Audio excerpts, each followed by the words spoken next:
Hello, everybody. Welcome to the Too Good to Be True podcast. I am your host, Pascal Mayala.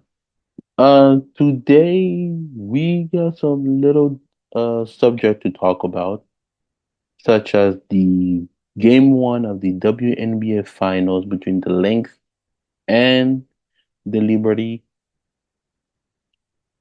Week six, week six, week six of the my bad. I don't know. I'm not talking. Week six of the NFL, the Seahawks versus the 49ers, and then probably after that we will talk about the uh the NFL week six expectation for Sunday football and Monday night football. Then you then probably Saturday night while I am in France, I will do my Instagram live giving you my prediction, who's gonna win the game, and that's it for right now. But first, before we talk about the WNBA final game one, I want you guys to go subscribe, like, notify, and leave your comment on my YouTube channel to go to the True Podcast. Or if you don't want to, you want to not see me visual, you can hear it on my podcast on Spotify, Apple Podcast, Amazon Music, and let's roll right now. So, game one of the WNBA final is in the book, and I'm gonna share my screen with you, and we're gonna talk about it right now. So, game one of the WNBA finals, uh, the Lynx beat the Liberty 95-93 in overtime. I will give you what my thought is. So we got Nafisa Collier, who got a tremendous game, 21 points, 8 rebound, 2 assists, 3 steal, and probably 1 turnover. Shot for 10 out of 16 in the field goal, 0 and 1 on the 3-point line, and 1 and 2 in the free throw. Courtney Williams had the game of the night. Okay, 23 points, 5 rebound, 5 assists, 3 turnover. Which one? The last one, just the last one. In the overtime, that was the third turnover. Kayla McBride, 22 point, 22 point, 2 rebound, 4 assists, 1 steal, and also shot for 6-11 in the field goal, 4-7 in the 3 point, 6 for 6 in the free throw. And I forgot to tell about Courtney Williams, 9 for 18 in the field goal, 2 and 6 in the 3 point, and 3 in the free throw line. Now, compared to the New York Liberty, Jacquel Jones was the game of the night in the New York Liberty. Not the whole game one, but the game just uh, of the team. She got 24 points, 10 rebound, 3 assists, 1 steal. Uh, Sabrina Ionescu, 19 point, 5 rebound, and 3 assists, 4 steal. And also, I forgot to tell for Jacquel Jones, she got 9 for 14 out of field goal, 1 and 3 in the 3 point, 5 for 5 for the free throws. And Sabrina Ionescu, she 8 for 26 in the field goal, 3 and 9 in the 3 point, 0 in the free throw, which is a big concern. Brianna Stewart, she got 18 point, 9 rebound, 3 assists, 2 blocks. Shot for 6 for 21, 2 for 6 in the 3 point, and 4 and 6 in the free throws. So what my thought about this game? I didn't see the live game. I just saw the highlights of the game. Um, the the New York Liberty were up, up 18 points. If you look at the first quarter of the game, um, in the first quarter, the New York Liberty had 32 points, 32 to 19 in the first quarter, and then I don't know what happened. The Minnesota Lynx slowly came back, especially in the fourth quarter, and that's where it extended to overtime, and extended to overtime, and the hero of the game, um, Courtney Williams, where she was amazing.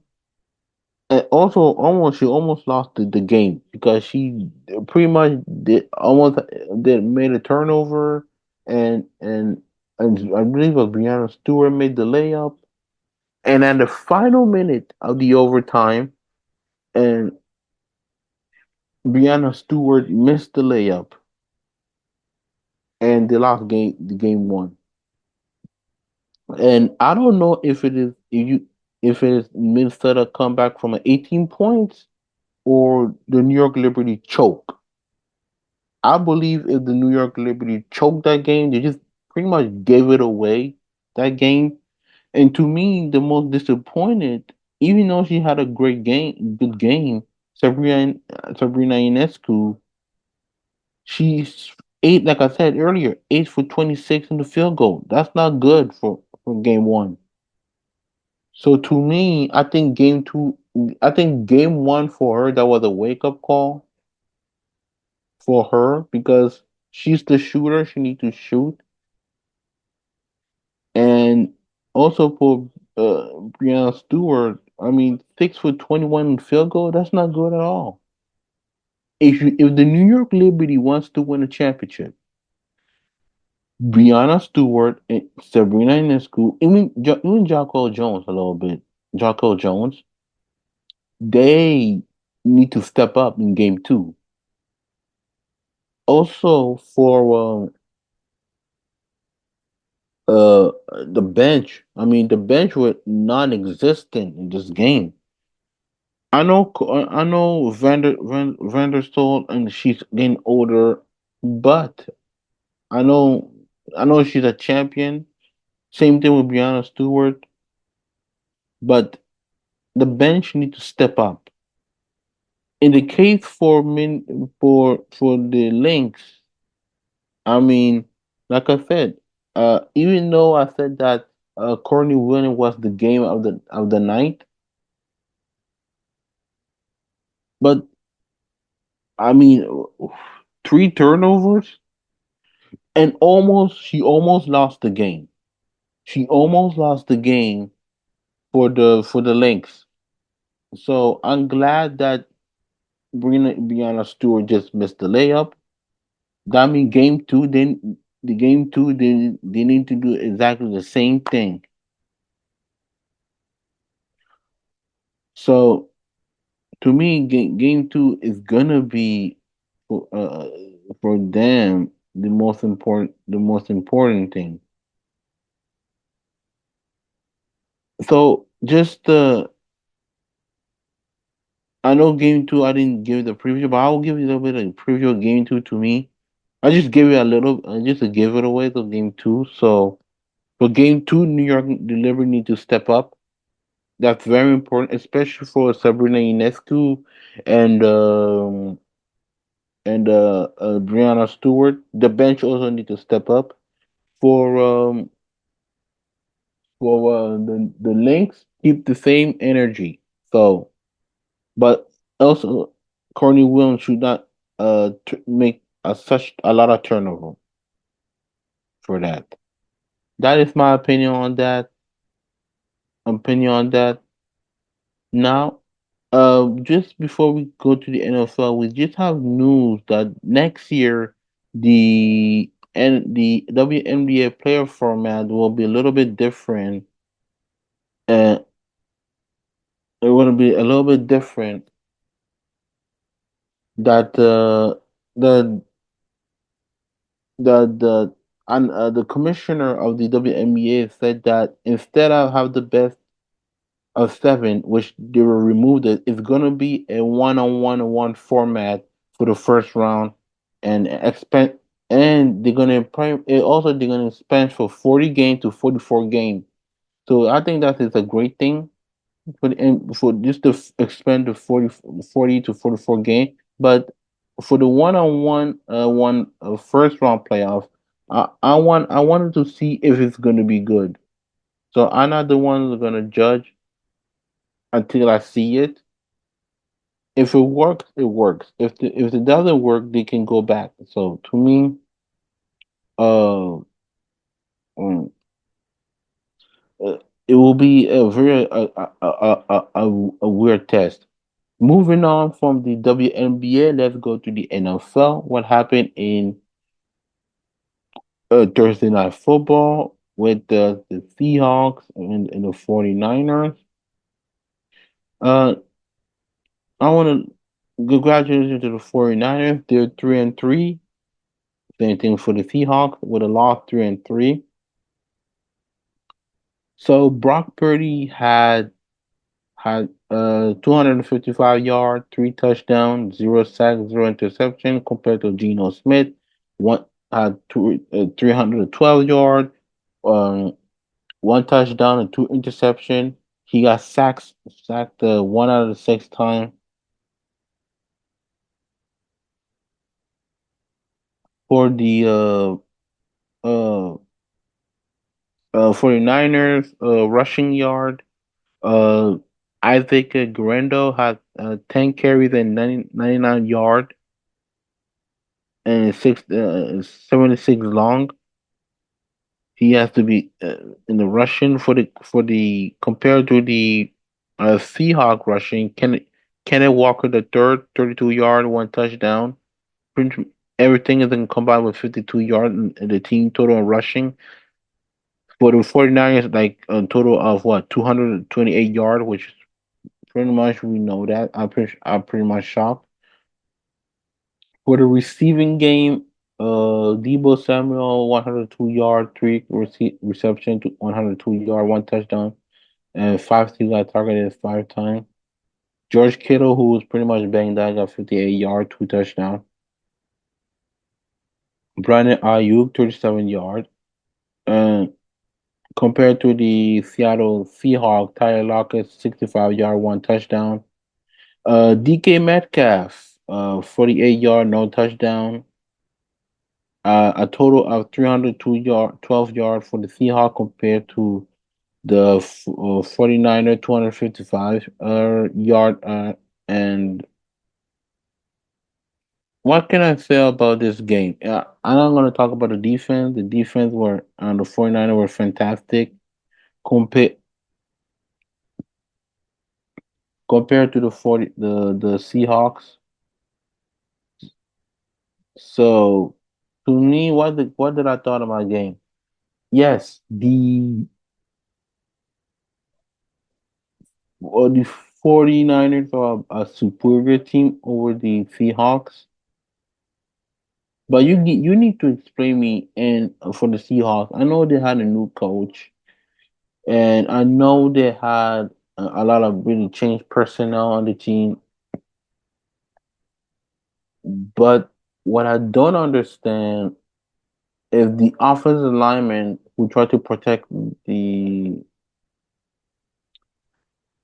Geno Smith. I mean, they were pretty much perfect. I mean, the Seahawks offensive linemen were pretty much pathetic, and they couldn't even protect Geno Smith. But he had 312 yards, 312 yards with a loss. So this is going to be a long week for the Seahawks. The coach, if I don't know what is the coach's name, I'm gonna look what I forgot what the coach's name for the for the Seahawks. I don't know what how to find his name. If you know the Seahawks coach name, can you put it leave it on the comment, please? And if you're a Seahawks fan, what your thought about this game, Thursday night game? Um, let me look for the. Let me just look for it. Let's look for it. No, I don't have a paper on me, so I, yeah, Mike McDonald. Yeah, Mike McDonald, the head coach of the Seahawks. I want you to know as a Seahawks fan, what your thought about this game because it's very interesting as a Seahawks fan what you thought about this game because it seems like you know the Seahawks are pretty much like a wild card game in the NFC West. So I'll be very interesting for the next week game. But let's listen. Listen what the if I can find a video. No, no, it's okay. But like I said, they need to regroup. The offensive linemen need to be fixed in the next week game. Uh, but for the 49ers, like I said, I know there were injured, and I know this is not the right start for them. But as the week progresses, the 49ers could probably go back to the Super Bowl. But I do not see a 49er, like I said, a Chief rematch. That's all I gotta say about that. But moving on from that, let's talk about the NFL Week 3 preview. But I'm not giving my prediction. We're just giving the preview of the game. Just a little one word, actually not one word, but one thing to describe this the matchup. So let's start with the Jaguar versus the Bears. Uh, for the Bears is consistent. Can you continue to play the way you played last week? That's all I gotta say about the Bears. For the Jacksonville, they need to Jacksonville. This win against the Bears mean more because I think this season's a wash. Not a totally wash, but a little bit of letdown. But that's why I want to see you from Jacksonville. Travis Lawrence need to step up. For the Cardinal versus the Green Bay. For Green Bay, can you repeat the same thing? Can you win the game in Lambeau Field against the Arizona Cardinal with Jordan Love coming back? Now I know they got a young squad, but can you guys do the magic run what you did uh, during last year season? For Arizona Cardinal is if Kyler Murray can have a connection with the Marvin Harrison Jr. Because it will be at the hand of Kyler Murray. For the Colts versus the Tennessee. So our child will do the Titan. Will Levis stop it make a lot of interception. Because the way to go, I know they are a rebuilding team, but Levis need to know stop making a lot of interception because that was stupid. All stupid what you did. Every time I see you play, even though you got I don't remember the win, but who they were against. But it doesn't matter. It's not important. But stop making a lot of interception. For the Colts, I think it's gonna be can Joe Flacco bring the Colts into the playoff to the wild card? That's the only thing I want to know. So The Texan versus the Patriot. Patriot. Let's start the Patriot rebuilding. That's the thing I want to say about for the England Patriot versus the Texan. I think for the Patriot, I think they need a stamp. Like they, I know they had a stamp in Week 1 against the Bengals, but can they win a huge stamp against the Texan? That's my question for the Patriot. For the Texan is about, like I said, for the same thing with the for the Bear, consistent. Now Nico Collins is down. Stephon Ding has to be the number one option. That's my question. That's going to be the question. For Tampa Bay, I know um uh my prayers are with the people in living in Tampa with the Hurricane Milton was going on there. I saw some videos about the hurricane, and I wish everybody's safe. Please take care of yourself, and God bless you. Now for the Texans, no, sorry, not so for Buccaneers. Can you, after the loss against the Falcons, can you bounce back against my New Orleans Saints? That's the question for that. For my Saints, I know Derek Carr he will be out for a couple of weeks, but can with this new rookie QB get the first win against the Buccaneers? That's my question. Now for Cleveland, they need to figure out the Watson Deshaun Watson situation because he can't continue like that. Or you put Jameis Winston into the start and put Deshaun Watson in the bench because the way I see it, they are wasting their season. For the Eagles is inconsistent because this is another team a couple of years ago but went to the Super Bowl. Now you had that Saquon Barkley. Can you be consistent? Can you be a threat in the NFC? That's my question for that against the Cleveland Browns. Now the money game is Washington, the Commander with the Ravens. Can Jalen Daniel, the QB for the Commanders, Jaden Daniel, I forgot. Yeah, Jaden Daniel, uh, get a huge win against in Baltimore? That's my question. For the Ravens is try to utilize Derrick Henry more. That's what I'm gonna say. Lamar Jackson will do his thing.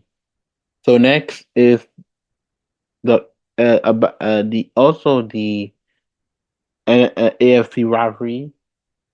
The Chargers and the Broncos. Bo Nix, can you get a huge win against the Broncos? I know last week you got a win against the Jets, but can you do that again? That's what I'm. That's what I want to know. For the Chargers, try. It will take time with John Harp. Was it Jim or John? They're brothers, so I get confused. But do you think Harbaugh will take you the promised land? Actually, not a promised land, but can you get a victory against with the Broncos? That's what I want to know. Now for the Pittsburgh, utilize uh trying to utilize uh uh Najee Harris in the run game. Use the run game more against the Raiders. With the Raiders, I don't know. I got nothing to say about this. I, I know Antonio Pierce is, I think one of the will be the surprising coach, but without Devontae Adams and without you don't even have a franchise QB. Can you win a game, a huge game against the Steelers? This is going to be very important. Without, can you win without Devontae Adams? That's my question. For Dallas, use more the run game. Who are they? Who are the Cowboys? Because the way I see with the Cowboys, they don't have any identity. They don't even use the run game, which I thought was a bad idea to sign Ezekiel Elliott. They should have get Derrick Henry. So the defense are suspect. I don't know where's the identity of the Cowboys. For the Detroit Lions, do not fumble the bat. Do not fumble.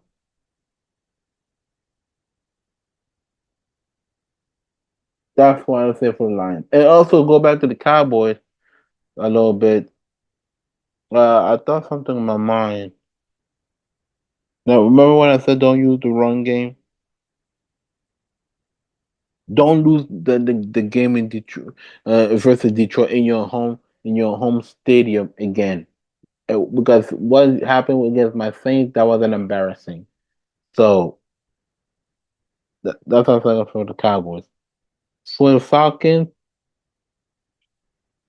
can you guys keep up the momentum?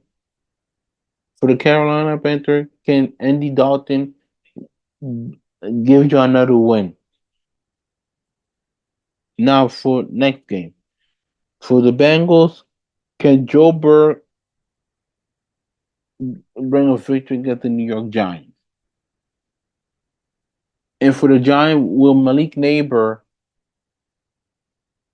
uh we would have a CTE? Can Daniel Jones get another victory? Which they're not that bad.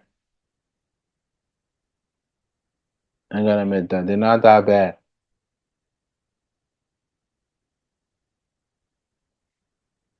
That's what I gotta say about them.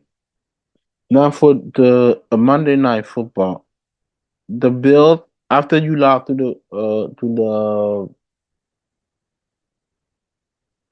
the Texan, can Josh Allen give you another victory? Can you guys stay number one in the NFC East? Because I can see for the Jets, they fired Robert Saleh, which was a bad idea, and everybody's blaming Aaron Rodgers, and Nathaniel Hackett now going to be the offensive coordinator. He's not fired, but they're not going to use his play. Can the Jets win or prove they can win without Robert Saleh? That's what I'm gonna say about that. But thank you very much for listening to this podcast. That's all for tonight today. Um, if you if you want to watch, go. If you want to listen to this podcast, go. You can listen to this on Spotify, uh, Apple Podcast, Amazon Music, or or you want to listen to this, like I said, on my YouTube channel, you can go to Too Good to Be True podcast. I want you guys to do something. Like, subscribe, notify, and leave your comment because your comment means a lot to me. If you want to follow me on social media, you can add me on Instagram, Pascal underscore Mayala underscore 15. If you want to see me again, you can you can go on my threads, Pascal underscore Mayala underscore 15 on my ex formerly Twitter, uh at Belly versus PMM. And I know there's a basketball game. I know everybody's busy. There's a preseason basketball game. If you everybody watch it, I just a little bit watch it, but I want you guys have a great evening, and I'll see you next time.